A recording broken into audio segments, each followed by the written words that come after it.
죄인들이 겪는 고통과 괴로움은 작지 않습니다. 지난 시간에 우리는 그리스도의 병원에 들어온 사람들이 어떤 사람들인지 살펴보았습니다. 그들의 이름은 그리스도의 병원에 들어가 치료받는 모든 사람에게 똑같이 해당되는 이름이기도 하며 그들에게 딱 맞는 정확한 이름이기도 합니다.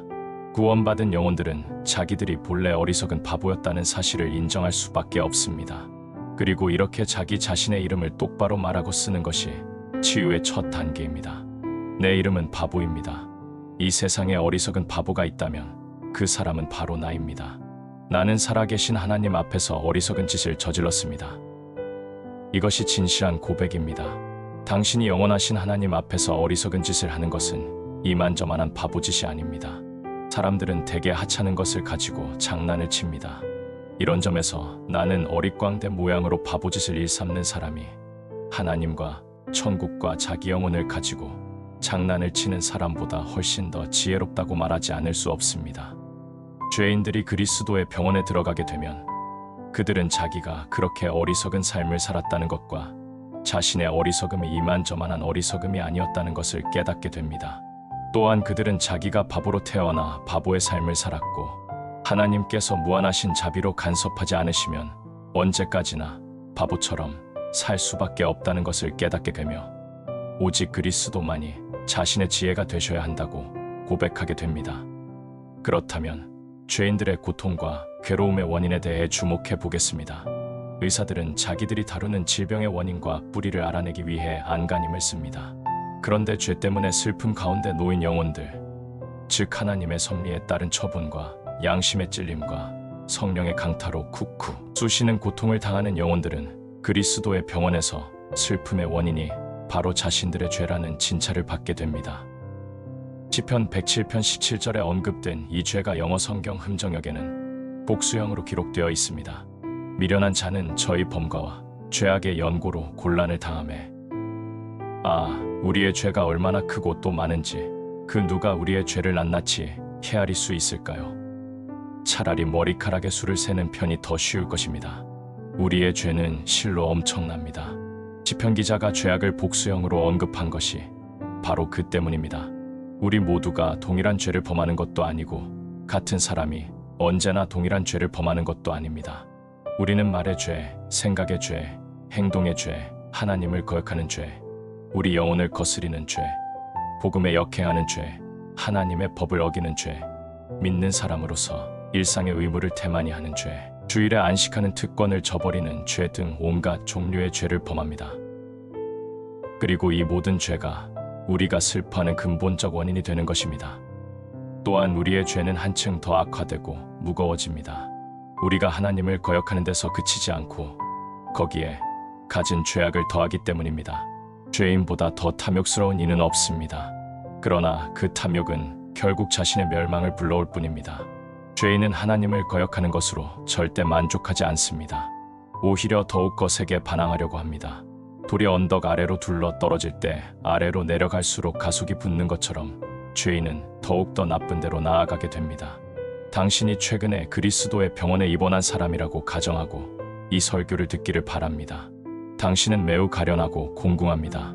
당신의 그 가난과 궁핍은 방탕한 생활의 결과입니다. 가난이란 것이 종종 술 취함이나 게으름이나 부정직함에서 비롯되기 때문입니다.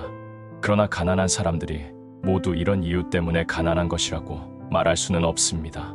이 세상에는 가난하면서도 하나님을 고귀하게 섬기며 훌륭하게 사는 이들이 많기 때문입니다.